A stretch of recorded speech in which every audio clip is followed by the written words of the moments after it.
Little Life Podcast. This is an episode. This is such a great start. Yeah. No, being honest, today I've literally just been in a whirlwind, so I don't know anything that's going on for anything. I was sitting at my desk and she walked in from being gone for like 5 hours. And she walked in, put her stuff down. I was like, all right, what are we doing today? I was like, I will go set up the stuff. Literally. Liv was like, because I have to drive Liv around because my parents are gone. Oh, yeah. And she had class at, she went to her professor's office hours. And then she had another class that was like 30 minutes long. And so I had to leave here at 11:30 because it's half an hour away to get her to the house, to get her to the school, stayed there because I was going to drive back and be here for 10 minutes. So then I was there and she was there longer and she's a mother. Literally, I told my mom because before I was like, she just needs a bus pass. And I said, I stand by it. She needs a bus pass. I'm not doing this again. Oh my gosh, she's awful. Both of her parents are gone this week. So I literally have been, So I've literally been realizing what it's like to like be a mom and parent. I'm like doing the dishes, I'm making dinner, I'm like folding the laundry. You're gonna be a wife. Yeah, I know. Is that what? I'm like helping my sister with school. I'm like to break into it. This is about to be your life. Oh my gosh. I'm not prepared. Honestly, I'm fine with Thank all you of for this humbling reaction. I needed to hear that. I've been complaining. I'm That's great. to more seriously. Sam hasn't done that and he hasn't said that. No. He's just been like, yeah, it's hard. I'm like, it's not what you're signing up for. Yeah, I have years of care. I'm always here to humble you. But anyways, Okay, we have our special guest that we talked about in the last episode. This is one of our best friends, Rachael. Hey, I'm Rachael. She's the best ever. Most infectious laugh, too. Yeah, it is. Everyone on the other side's laughing right now. Can't bet. This is gonna be such a loud episode. I'm just gonna turn it on when I'm editing. I'm just gonna be like, I told her, I was like, whenever I am speaking to that mic, I'll sometimes get really close and then like laugh or like talk really loud in it, and then I'll go back and edit and I'll be like, oh my gosh, everyone listening through headphones right now is like their brain just exploded. I used to like really try to like make sure like people listening like nothing was affected, but at some point I just gave up. You're like, oh my god, that's what you said. You get it. Listen to your podcast, guys. But yeah, we have Rachael on the pod today. We're going to talk about some really awesome stuff that actually we all definitely know about. We're just, it's going to be a fun chill episode. Yeah. But before, I was going to ask everyone, guys, the new Passion album came out. It did. I've been listening to it. It did. It's actually been the song literally that I go in and just click every single time I go in my car. It's been what's been shuffled. So yeah. Mostly The Lord Will Provide, though. Oh yeah, That's at the top of my list. Yes. Mine. I saw that they released it. I downloaded it to all my playlists. I've added it to all of them, and then I went back there and I was like, actually, I only want like these back. I actually don't like this. It was just for passion. Yeah. So I think I have Lord Will Provide, obviously, and then Holy Forever. I love Carrie on that. It's so good compared to like the other version, like Chris, and then like Ethel. Carrie's is just like it hits different. Also, I saw the behind the scenes of it, and so now I feel like I'm attached to it. Have you been listening? Yeah. Sorry, I thought you were going to list all the songs you added. I don't remember. Wait, let me look. Oh, okay. Yes. I feel like every time now I want to listen to music, that's what I put on, and then I'm like, I can't do this. I'm gonna get sick of it, and I'm like, no, I can't. One more time. But yeah, I thought they were up. I really like that they put the whole the 20-minute one. Yeah. What does that song even called? Agnes Day. I'm probably saying that completely. Yeah, I was like, I don't know how to we were in the office yesterday and I started playing it. It was 4 minutes in and I was like, this is the 20-minute version. I was like, I totally wouldn't have noticed. Yeah, literally. Yeah. I didn't notice that passion, so. Right. I have Lord Will Provide, Firm Foundation, Cry Out, Grave Robber, Fall Like Rain, and Holy Forever. Mm-hmm. And I will say they didn't. I was one of the few Crowder stands. Everybody else hated it. All of that. And so I was really excited when I saw that they put Grave Robber, and they did not do justice at all, and I'm kind of bitter. Wait, but why is that one on your playlist and not Agnes Day? why do I need 20 minutes? Cut that part out. You know, no. Like, it was so good. But that was also, like, my playlist that I listened to, like, Yeah. all the time. Yeah. And I just know if I'm going through and I hear that song, I'm like, oh, this is 20 minutes. I don't need to listen to it 20 minutes. Okay. I'll put it's on my worship playlist. Yeah, That's, yeah. I will I have say, like 20 different playlists. I'm not gonna. yeah, that's fair. That's fair. I will say that album got me through a very scary plane ride because when it came out, I was coming back from South Carolina and I was on a plane, and I thought I was gonna die. Like, this plane was old. Wait. It was creaking and there was bad turbulence. And I literally looked at Sam and I was like, "What's happening?" Like, I was like, "You're fine." It's fine. I was like, What did you do? I put my earbuds in and I'm just sitting there. I'm like trying not to cry. I'm just like, the Lord, I'm like, if I go down, I'm going down. Praise Jesus. I was like, please God, not today. But yeah, it was good. Download it. Let me say you are good. It's not sponsored. Yeah, but anyways, that was just my little icebreaker thing for the day. I have nothing going into this episode. Okay, well, that's perfect start. That's perfect start. But when I had asked Rachel what she wanted to talk about today. She talked about finding hope in Jesus, which that's such a good topic. I feel like that's kind of been something on the docket that we kind of want to touch on, but we didn't know how. And then Rachel said she wanted to talk about it. I was like, yeah, this is perfect. So we figured, I guess we start out just like you talking about kind of your testimony a little bit, kind of. So finding hope in Jesus, when did you first find Jesus, your story starting out, and then we'll kind of go from there. Okay. Yeah, so I grew up in church all my life, and I was so used to like the habitualness of that, of like wake up on Sunday, go to church, whatever. And then it was my freshman year of high school, and one of my friends, Emmy, he's friends with Evan. Anyways. But and he was like, oh, like we're having this thing that's called FCA, like Fellowship of Christian Athletes. And I was like, oh, that sounds like there'll be a lot of cute guys there. So I was like, I'll go. Yes, right. So I went, and like the first couple meetings were really cool, and they had like inspiring things to say. And I was like, oh, this is cute. Like, that's nice. It's awesome. Like, nothing really past that. It was like very superficial. And then COVID hit. So obviously everything was shut down. But he gave us a Bible. Like he gave everyone their own Bible to take home, but it was like it's called an athlete's Bible. It's a normal Bible, but just like in between verses, it might say like, oh, how could this apply to your sports? Or like just little things like that for like reading notes. And I never really read it. It was more just like a decoration sitting on my shelf.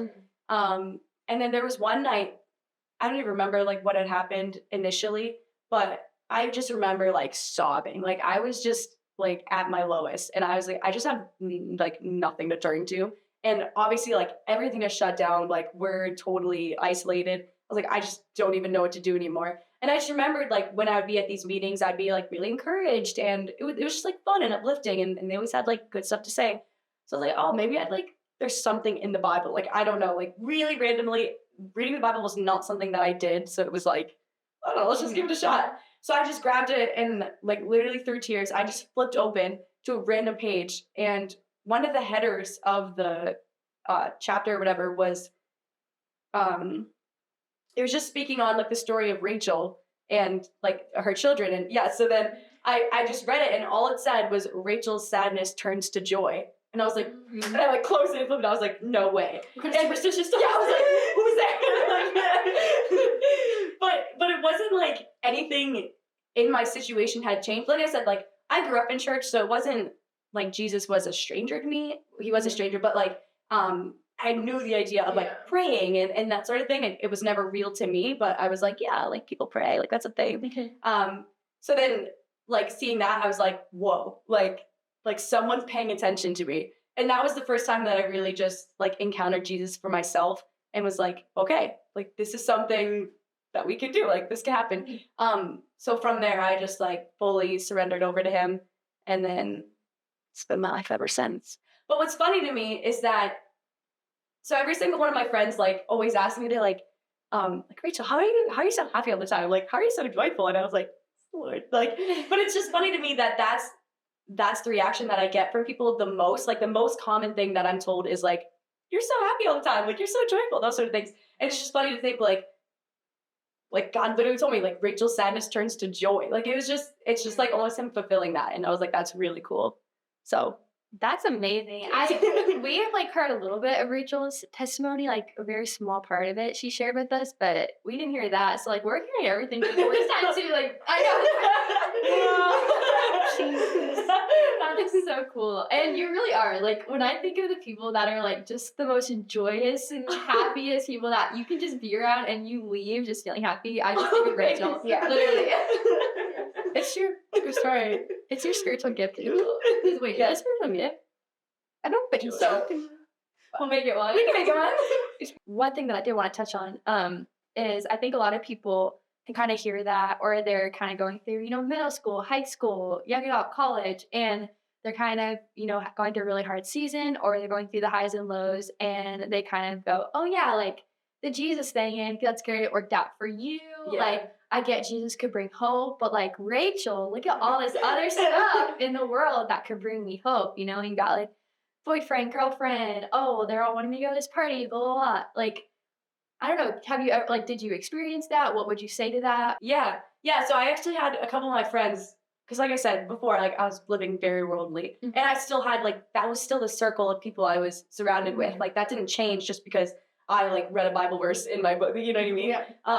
So that was still like my reality around me. So people would literally ask me, like, fast forward like a year or two when I really started like practicing that, and like Jesus is my best friend now, like those sort of things.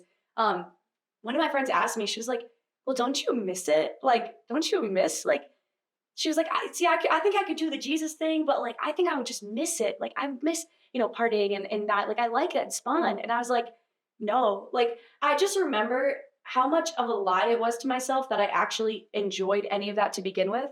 Like, so much of it was rooted in just a loss of something else.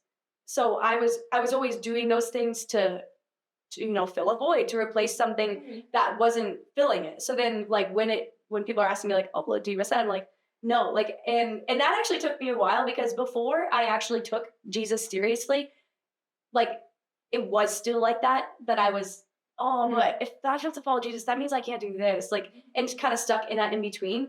And then I was like, there's nothing, when I finally when I allowed Jesus to show me like who he is fully, that I was like, I am not missing out on anything. Like I am getting the fullness of life and more. Yeah. What did it look like when you started to like, after you opened to like that chapter and you started to like focus your life more on Jesus and like started to like shift? What did that look like for you? Like, was it you reading it, getting in the Bible, getting rid of friends? Was it you going to church more often? Like, what did like the process, like what in your little Rachel heart were you like, I need to do this to help me be more joyful? Like how'd you get there? So I definitely started with watching Christian TikTok. So much of it was Christian TikTok. Because all I had that time to do was scroll. So I would literally just be scrolling. And it was just so funny, like how much, and I was like, oh, and so I'd like follow that person. And I don't even realize like the process that was kind of happening until I look back. Yeah. But I was seeing like, oh, I just kind of, without even thinking, desire. Yeah, I just started like unfollowing certain people and like following others. And I was like, like, and it just kind of started to shift there. But even like in my everyday life, and I'll tell everyone this now, it is an everyday choice you have to make. Yeah. Like it wasn't just, oh, I'm good now. Like Jesus, told me I'm gonna be joyful. It's great. Like life's awesome. Like it was me having to say to my friends, like, I don't want to do that. And I'm not gonna participate in that anymore. Like I no longer, and it was hard at first because like I said, before I really allowed Jesus to show me himself, it was like a back and forth of, but that's something I want to do. And then like, which one do I want more? And kind of stuck in there. Yeah. So then finally just fully like diving in to all he wants to show me by like being in church more and just almost like being more curious, like just allowing myself to be like, what is that? Like, because like I said, like growing up in church, I've heard the same Bible stories all my life. I've heard this and that. So then like actually going in and reading those stories in the Bible, I'm like, whoa, like. Yeah, I've been reading through Matthew and the amount of like parables and stuff that I just had never heard. Yeah. I'm just reading through, I'm like, no one ever told me that. Yeah, I love that story. Someone write that down. But no, like, and it's something that you have to do, like, every day, like, especially, like, the following people and finding, like, new people to follow. Like, I found myself recently, like, going through, like, even Christian influencers, being able to just be like that, they're not speaking truth, they're not speaking right. Having that discernment. Yeah, and having that discernment, I feel like that's so important, not just, like, secular and worldly, which it's, okay, it's fine to follow, like, secular and worldly things, like, that's not what we're saying at all. But, like, whatever's feeding your heart, whenever your heart is soaking up mostly, should be something else. Yeah, definitely.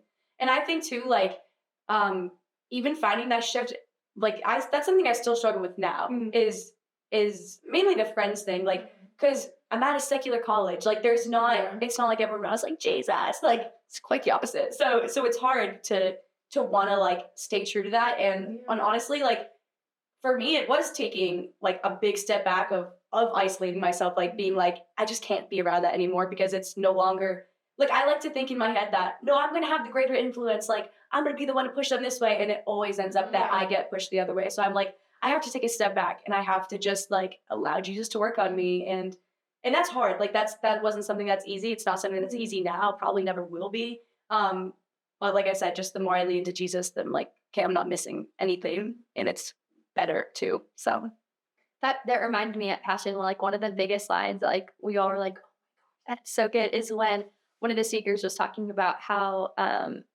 like, being a Christian, it's, like, more fun, less scars.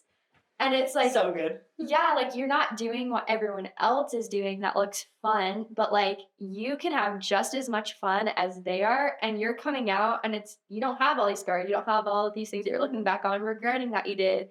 You don't have, like, this past behind you that you're looking back and, like, you're ashamed of or anything. Yeah. So I feel like that's just one thing that's always, like, I think about it often is, like, I'll see people that maybe, like, I grew up with, or people that I went to school with, or family, people that I know, and, like, looking at their lifestyle, and I'm just like, I don't know how, like, it fulfills that. I'm like, if you only knew, like, if you only knew, like, the hope that you could find in Jesus and, like, the joy that it brings, because, I mean, you see them, you'll see people post about, like, being, like, super sad and depressed, or, like, the poor relationship that they put everything into and it went away. Now, like, they don't know, like, what to do with their life anymore. It's like everything that they're doing is leaving them empty.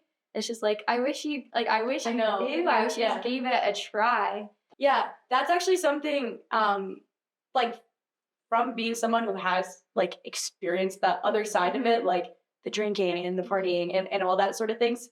I'm not convinced anyone does. Like, I am not convinced that anyone actually is like, this is the best life. I am, like, fully happy right now. Like those sort of things. Cause I've, like, been in those scenarios thinking like at the best of what everyone says, like, you know what I mean? Like, you have the friends, you have the this, you have the that. And then it's still like, oh, you're still searching for something. Like, you're still looking. And I think I shared this with you guys at Passion, but I remember, like, literally being at someone's house and, like, fully gone, and just thinking, like, this should be, like, the, you know, the prime of the night. This is when everyone's like, yeah, like, this is the best. And I was like, I'm miserable. Like, I'm miserable. This is awful. So then I was like, this is not the answer. Like, there is something else. There must be. And then that's when I, like, was like, okay, all right, Jesus, I'm ready to listen.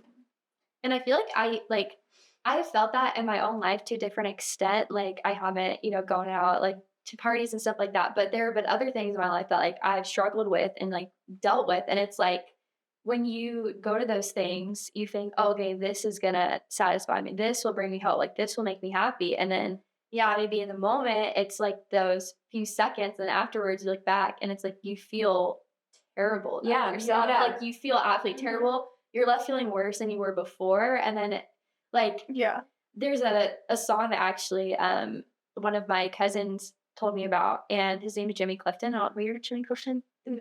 He kind of, the way that I describe him is like the Christian Noah Kahan, except not quite Noah Kahan, because, you know, it's not Kahan. I love how you say it. Oh, yeah, how do you say his name? Oh, God.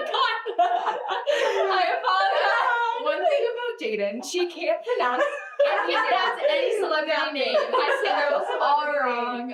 Always you wrong. know what I mean. But he has a song called Razor Blades, and it's basically him just talking about like something that he struggled with, and he wrote the whole song about it. And one of the lines is like how he's just left with depression and anxiety at the end of it, and it's just like it is so true. Like you think things are gonna bring you hope, and then they don't. But then the second, like if I've gone a week without reading my Bible and I just pull out my Bible, I just spend time in prayer, even if it's 5 minutes, I automatically feel a way I can't describe to anyone. And it's like, that's how I know my faith is real. That's how I know that I'm not just doing this because my family does it or my friends do it or it's supposed to be the right thing. It's like, no, like I have a feeling that nothing else in the world has ever made me feel, even just from reading my Bible. It's like you can't explain it until you just take the step out and like experience it for yourself. Yeah, definitely.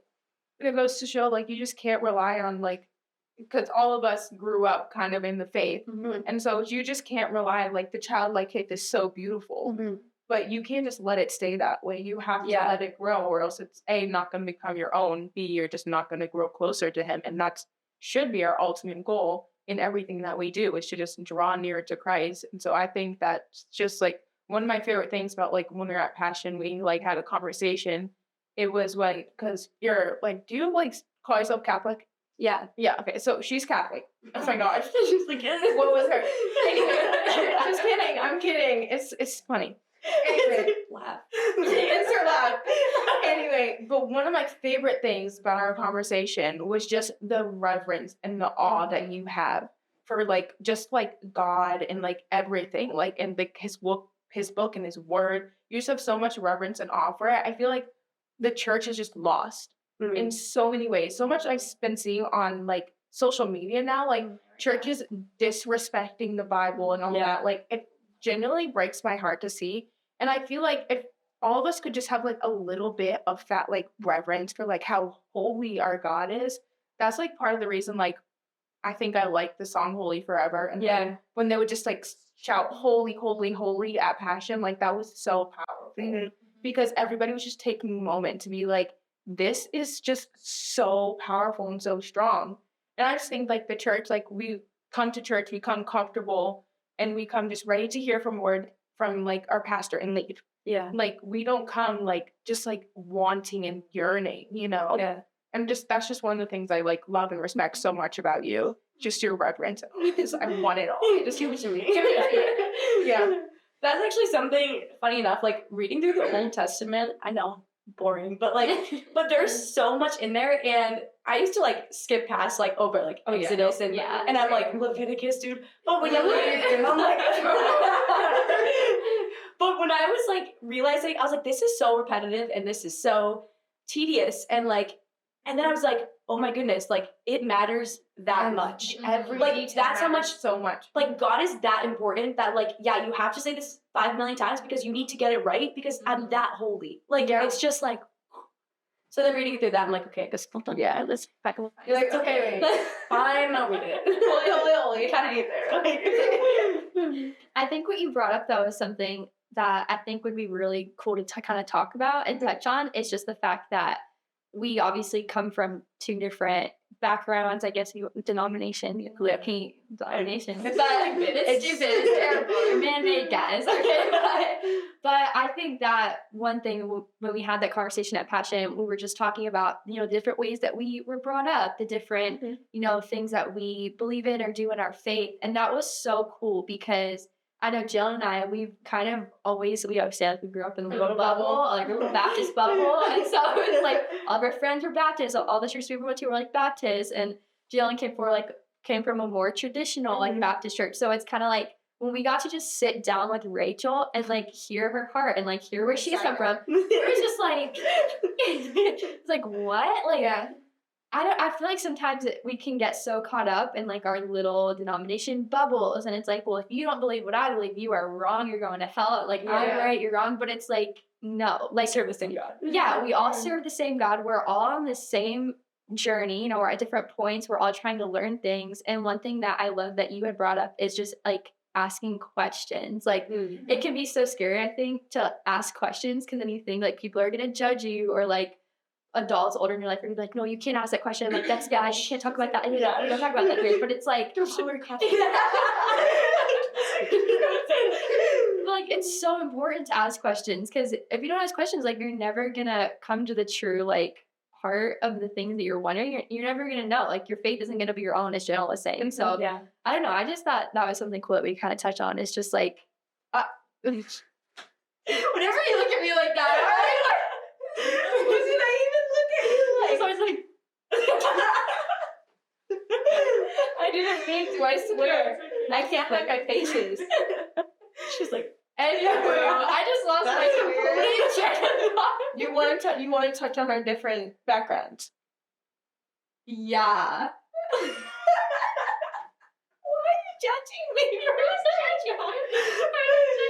I think where I was going was just bringing up that it is okay to ask questions, and it is very like eye-opening. We're all in one team. Yes, to be God. able to talk to different people that believe different things as you. I'd encourage you to do that if you're listening. Yeah. That's I want to talk to some Mormons.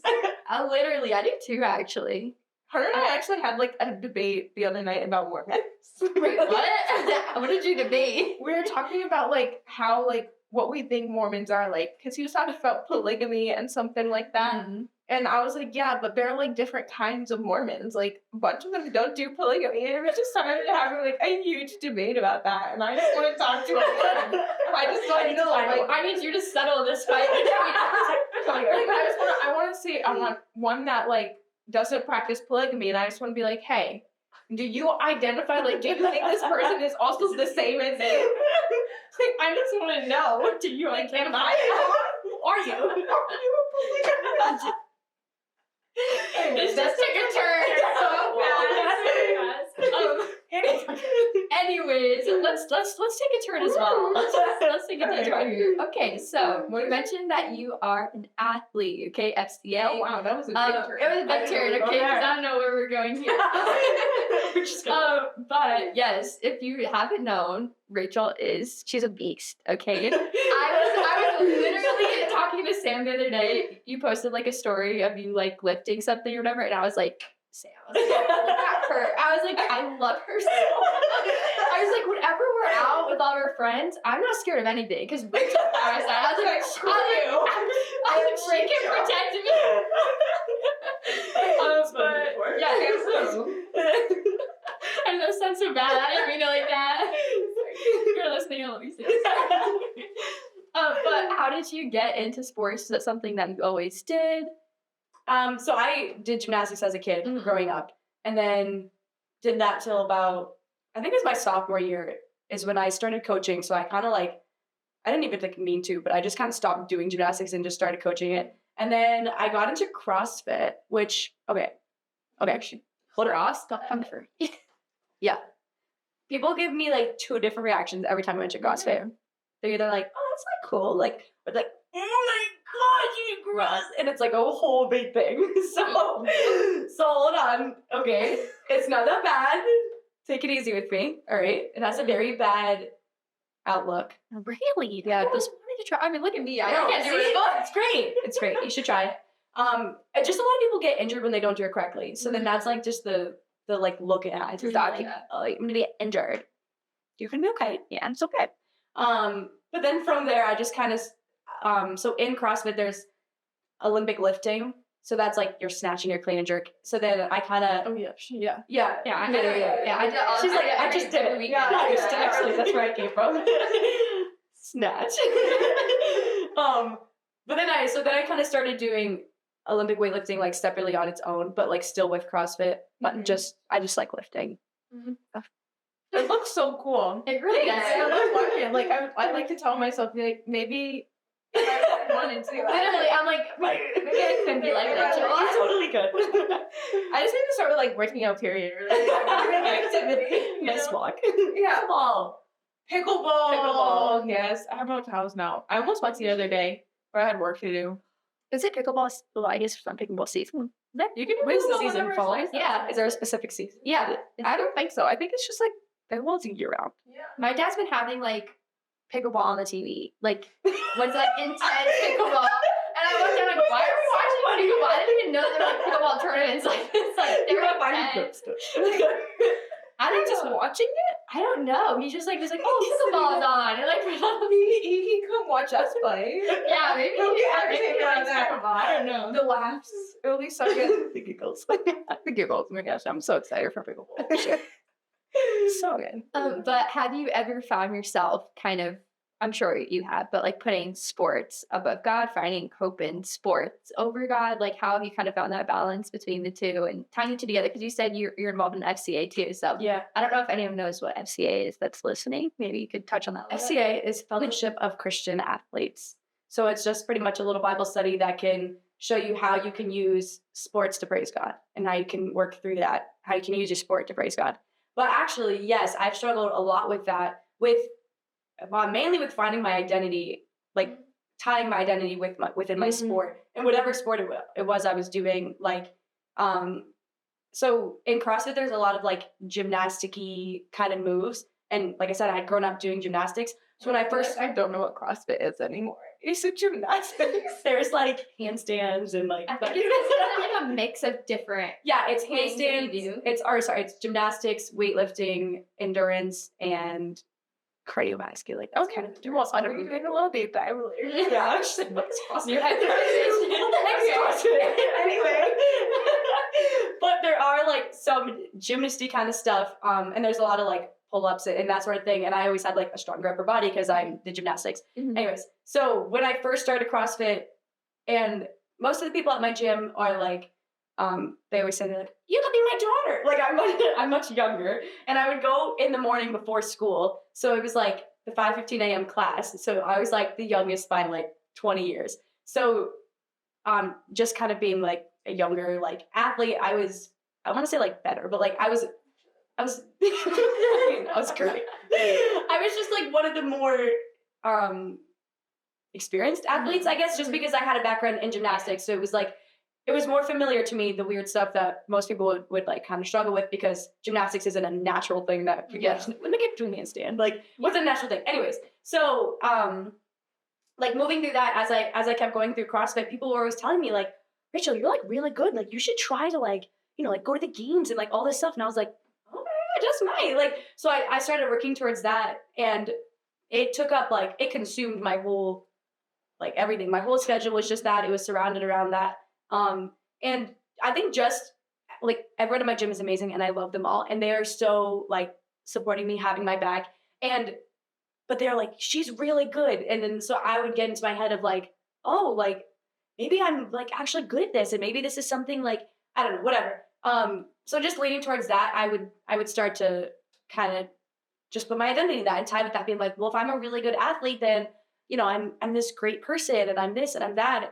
And not necessarily with pride. Like it wasn't pride. It was just me thinking that's who I was. Like that I was, okay, I am an athlete. I am this, I am that. So then I got really like caught up in that because, you know, if I have like a really great time from one of my workouts and I'd be like, oh, I'm amazing. And then, you know, a not so good thing would happen. And I'm like, oh man, I must be worth nothing now. Like these people think I'm great because, you know, I'm doing this and that. So then when I don't do that, I'm like, wow, I must be worth nothing because, you know, that's where my identity lies. And that's where I think Jesus did a lot of work on me, was because like sports and all that is inherently good. Like there's nothing like, you know, go sports. Like, you know, don't exercise. Yes, he said what's it called? What was the verse? You know, training your body is of some good. Something on the line. Yeah, something like that. Something like that. I'm very much paraphrasing. You go look it up.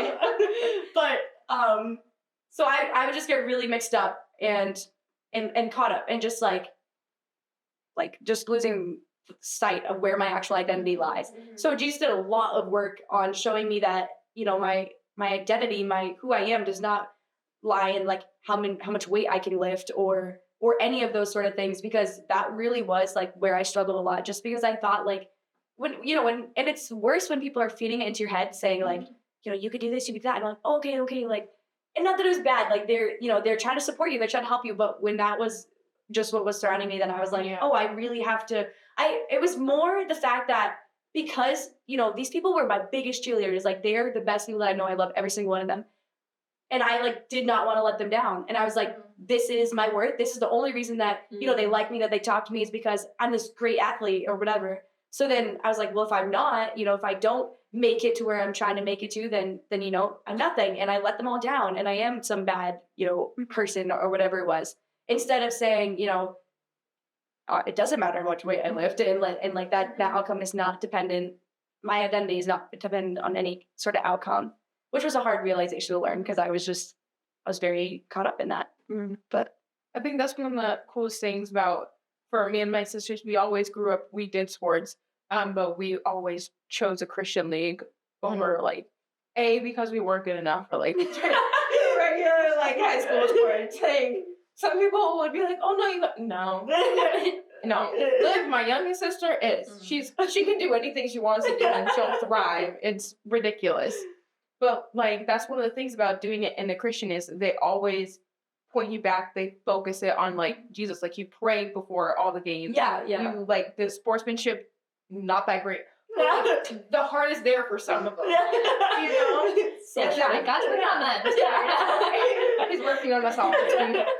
And like the coach is like that you do devos and stuff, and it always points you back there. So it's really like, I always found it like hard for myself to like just like be like, oh, I'm so good, I'm holier than thou because of sports, because of that. And I think like that is so good to like grow up into. And if we just like, FCA is doing it everywhere, and I think that's so good that they're doing that, and more people need to. Yeah, that's why I was happy that I found it like when I did, because it was kind of like the peak of all of that happening. So I could really go back and like how spot on all the devotionals that they had was saying like, you guys know like the audience of one, like AO1. So people would like write it on their shoes, like audience of one, and those sort of things. Like, you're not performing for the world. You're not doing this to give yourself any sort of praise. Like, that is not your purpose here. It is for a greater purpose, and that is, you know, God's kingdom. You're working for his glory and all those sort of things. So then leading to that, it like changed everything for me in a sense of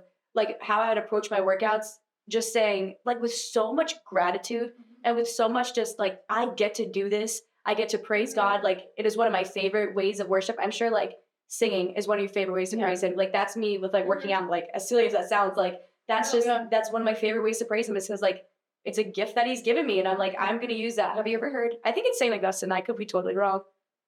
That said, the only way to show gratitude for a gift is to be fruitful with that gift.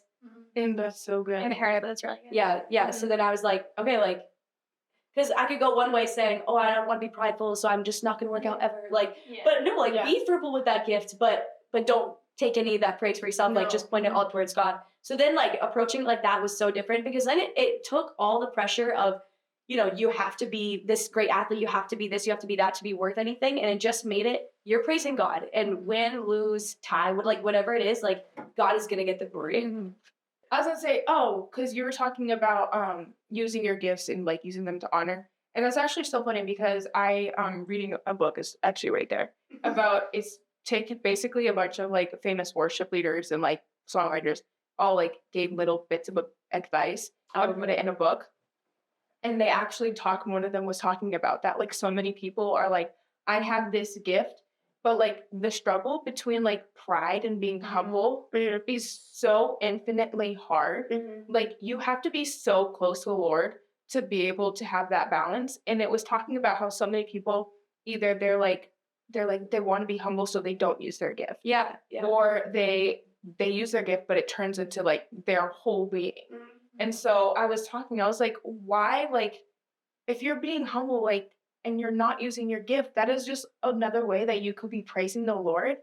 And like just showing him your gratitude, and you're just not. And it was like, because some of it can be from the fear that if somebody else is so good at it, where's the place for me?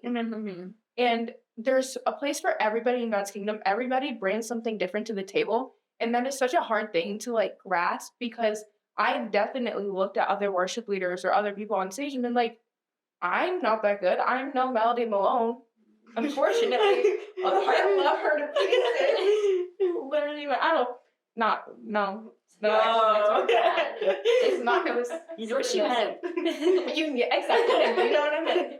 But like, it's so easy to think that you have no place, but their thoughts and like what they're going through is different than what you've gone through and what you've been through and your thoughts and your praises. Everybody has different adorations for the Lord. Yeah. And so like you're able to do that through your working out in that ministry. You're able to speak to people that I could never be able to speak to and vice versa. And I just think it's so important not to like humble yourself, because it's not being humble if you're not using it. Yeah. That's my thoughts. I feel like one way that I've kind of been like, because that balance is so hard, because I'm like with like my personality too, I can kind of like not want to do things because I'm like, oh, I either one, don't want to get into my head and get prideful, or I feel like you said, like I won't be as good as other people.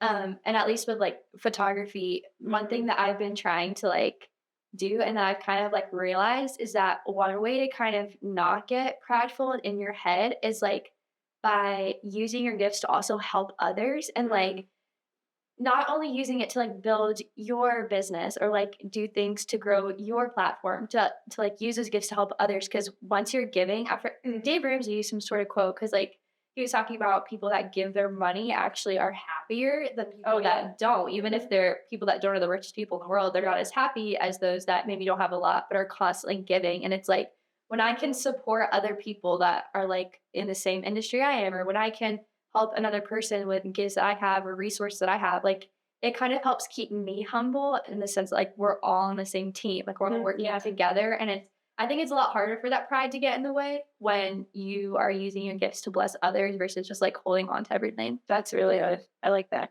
One quote that I heard, and again, I don't remember who said this, but it was humility isn't thinking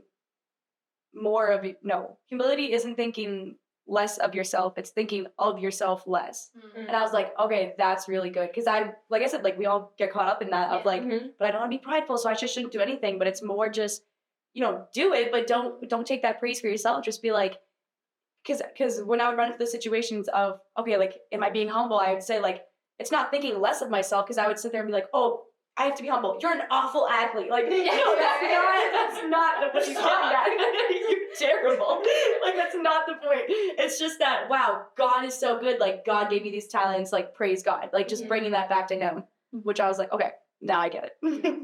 I was actually thinking about, this is kind of off topic, kind of on the same topic, but yesterday I was thinking about just the idea of like being happy and rejoicing in things that happen in your life without seeming like you're prideful, but also like it's important to also be happy for things that happen in your life and not be scared to like share those with other people. Yeah. So I feel like when something really good is happening in your life, or like you're really good at something and something great happens, you can kind of be scared to like tell your friends, or those friends just be like, oh, I don't want them to like if they're not having the same thing that I kind of like, they're gonna kind of get nasty, or like I'm gonna be prideful. Like it's kind of that hard line, but like I think it is important to, like you said, like thank God and be grateful and rejoice in the things that He's like giving you, whether it's talent or something that happened in your life. And like those around you, I think that really shows like they're gonna support you if they're one, good friends in your family. And they're gonna also help keep you humble too. Like they're gonna be able to go to you and be like, okay, like let's take a step back. So she's so helpful. It's her industry. Yeah, exactly. But yeah, just it's okay to be happy and like thankful for your gifts and like use them well and like get better at them. Like that's a gift God's given you. It'd be like Jill said, it's a waste if you don't use them, because you're not actually being humble. It's just like why would God have given them to you? You're not taking care of what He's given you, and He's gonna take it away. I mean, the Bible's very clear on that. So. But yeah, you mentioned, okay, so let's backtrack here. You are in college. Yes. You're an athlete. You're a Christian, full-time job there. You also work. Yes. Coach. Yes. Yeah. Okay. So you got a lot going on here. It's a busy life. So what are some ways or things that you do to kind of, one, stay on track, two, keep, like you said, make sure like God's the center of things. You're not getting caught up in everything else. As hard as it is, no one's perfect, but what are some things that you do to like kind of help other people that are listening have 5,000 things going on? I mean, even for us. That's really good, because I worked a lot on this in my first semester of college, because it was like a slap in the face just how like busy it picked up so quickly. I was like, oh my goodness, like I have to hold on. Like, okay, here we go. And it was really, we talked about this, me and FCA, and we talked about this recently, and I have to say it was on Sadie Robertson's most recent podcast, but she spoke about pre-deciding your values and then how easy decision making becomes after that. So like if you pre-decide your values, then when it comes to the choice of saying like, oh, but should I do this or should I do that? And then, oh, I've already decided, I'm gonna put God first today. So then when it becomes, oh, should I sit and pray or should I, go, my friends invited me here. I'm like, no, I already said I'm gonna prioritize God. So that's something that's been really helpful. But honestly, in the biggest thing for me was literally prioritizing and making like such a statement to take rest, because that was so hard because I felt so busy and so overwhelmed. I was like, I don't even know what to do. Like I am losing my mind. Like I remember living and I was just saying like, oh, I can't wait to make it till this day because, then I get a break, and I can't wait to, the end of the semester and to the next year and until I'm done with college. Yeah. And then I was like, I don't want to live like that, just like waiting and waiting and waiting for the next day. I was like, I want to find rest and like joy and fulfillment like in today.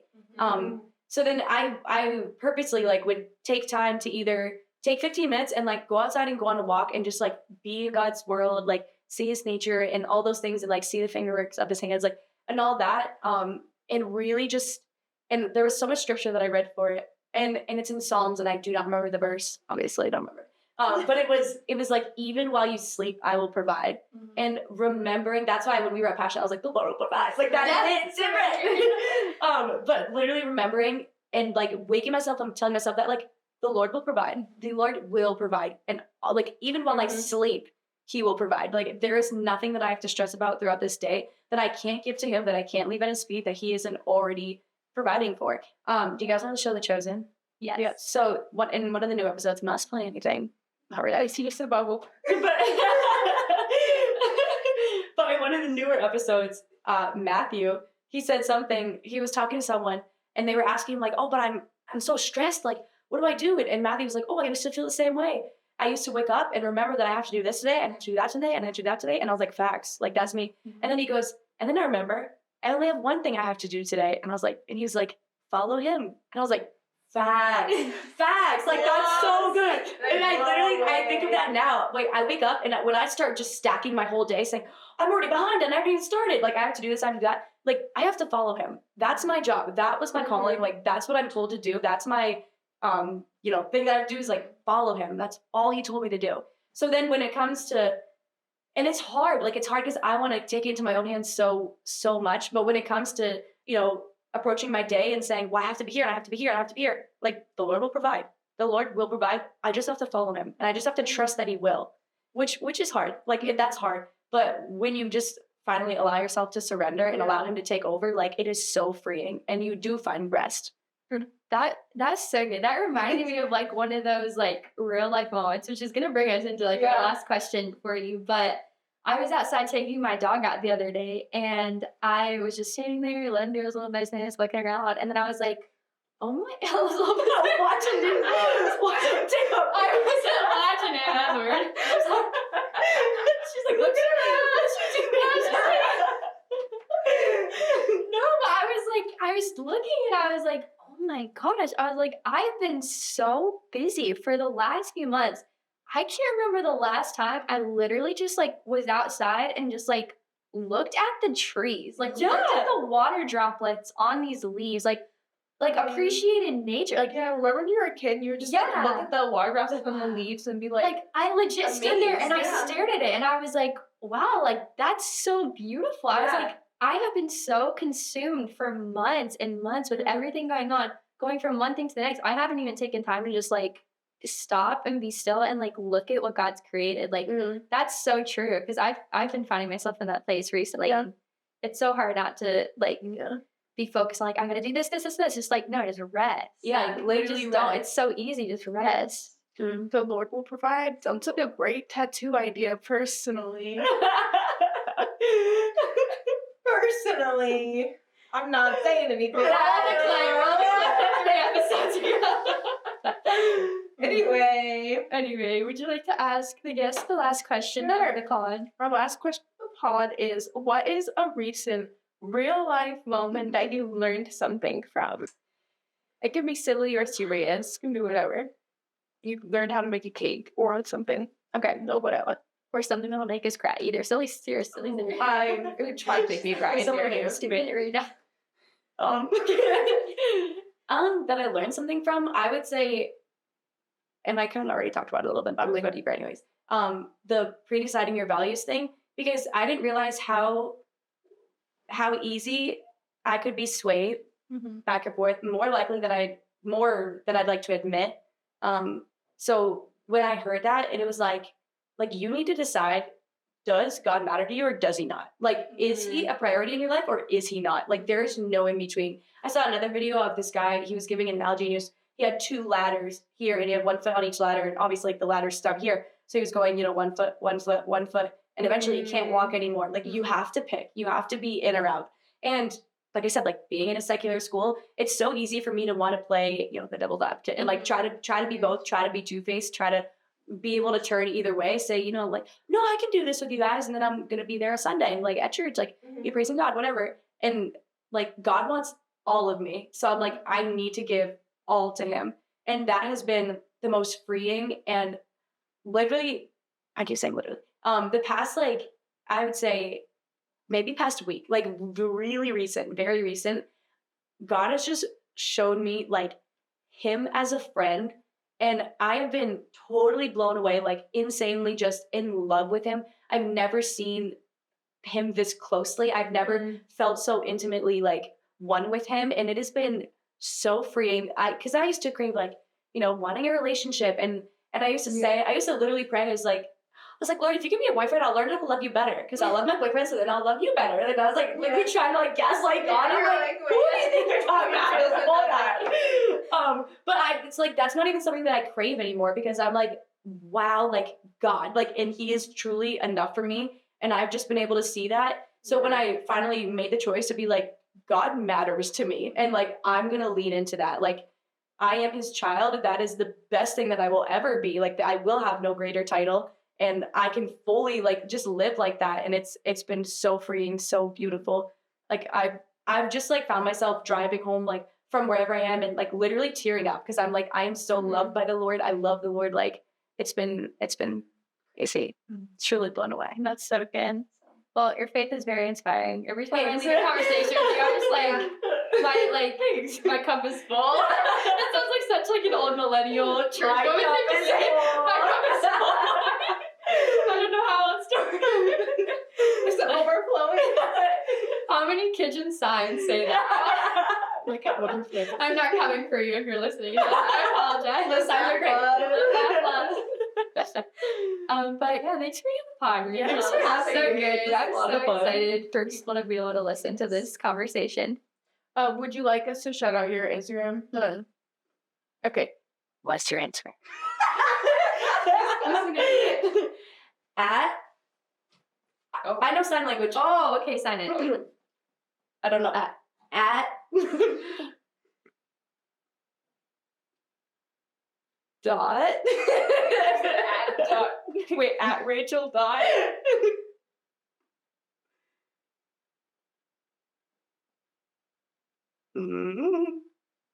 At Rachael dot Brule. At Rachael dot Brule. RACHAEL dot BROUILLBT. Okay, that's how you spell it. Okay, I'm going to let If you don't know my sign. spiel.